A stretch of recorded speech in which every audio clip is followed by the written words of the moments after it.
UNODC Opioid Strategy is a 5-pillar integrated response to the opioid crisis. With the current COVID-19 global pandemic, we find ourselves dealing with a dual public health crisis.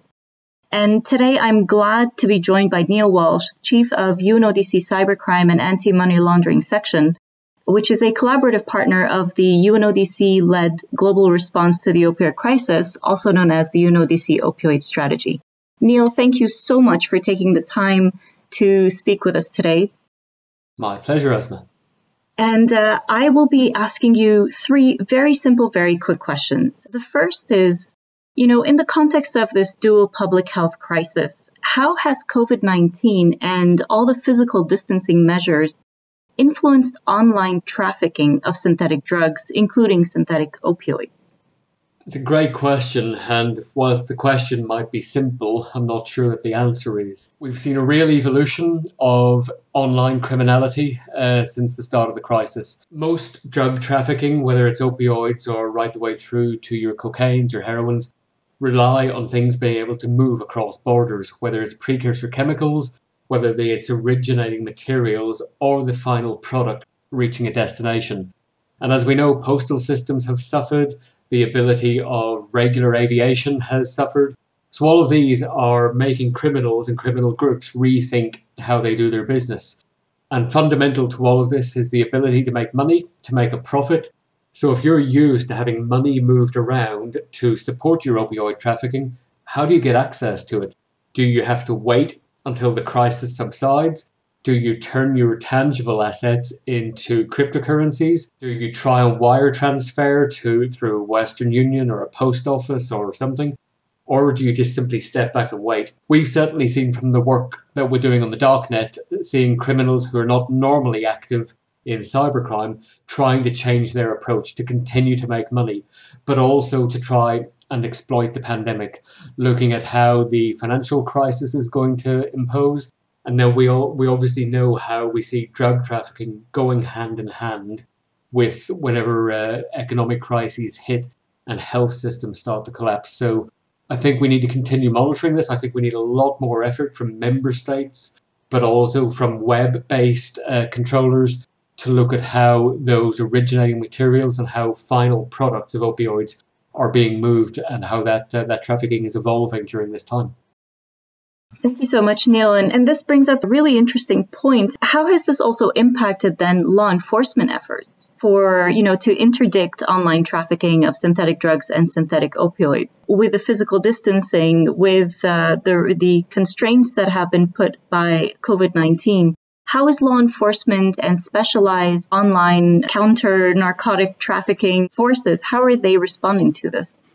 It's a really important question, Asma, and I see a real perfect storm of criminality coming down the path in front of us.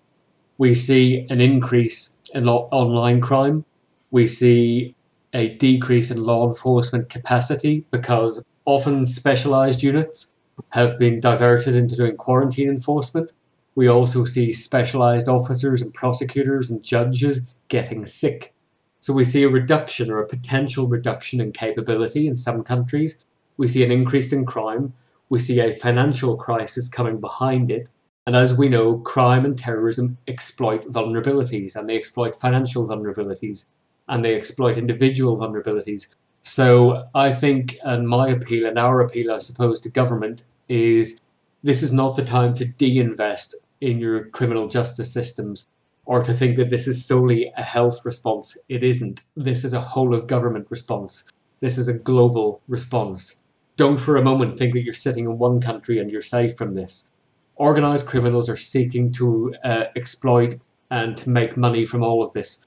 So we need to make sure that our criminal justice systems stay in place, that we take the opportunity now to grow capacity, to be able to counter the threats that we see coming down the path over the next 3, 6, 9 months, and still have the ability to interdict not just the drugs, but the money flow that goes behind it.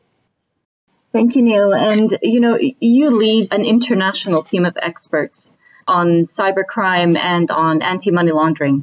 And UNODC is very active through the work that you and your team do around the world or in all the regions. How is UNODC supporting countries in responding to this complex situation of online trafficking and in the time of COVID-19? So I think our key role in this is to help government and our customers, which are government, civil society, private sector actors, to be able to predict, analyse and assess threat. How do we see threats now? How do we see that threat evolving over the next few months? And what are the sort of interventions that we need to do to keep people safe as things go forward? This isn't necessarily about what UNODC on its own does, but what we do in partnership with others. How we can help criminal justice actors to still take the sort of impact that they need to take. And we're doing that day in and day out. In fact, just last night, we were working with a number of countries on a really high-risk cyber-based threat and getting law enforcers in a number of different countries working together to assess, gather evidence, and create a joint investigative response to an incredibly high threat. And these are the sorts of things that we've always done, but it's even more critical now because we can be assured criminals are also sitting back and thinking, right, what do I do to make the best out of this? How can I grow my criminal business model? Where do I make money out of this? Where do we see that broader societal risk coming? Right the way through to the pandemic of disinformation that is flying around the world about the truth or not of COVID-19 and how we respond. We all have a role to play in this. This is not purely a criminal justice or even a government response. We all have to take our own responsibility in understanding where risks and threats come from and putting our own measures in place to help keep ourselves, our families, our cities, our countries, our societies safe.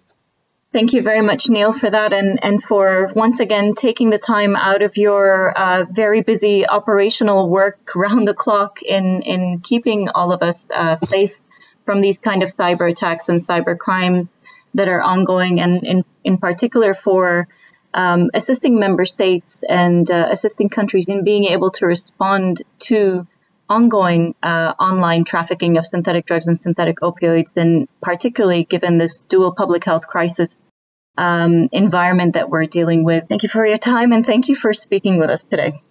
It's my pleasure, Asma, and it is one big team across the organisation, right? The work that you do, the work that we do together is about helping to keep people safe. And we know the impact that these drugs have on individuals, on families, on the societies where they impact. Whether you are in an economically developed or developing world, frankly, it won't matter at the end of this. So we need to make sure that our health systems and our law enforcement systems remain able to respond. And you play a key part of that, and we'll do our best to keep supporting you. Once again, thank you for your time and good luck. Good luck on all your work. Thanks, same to you.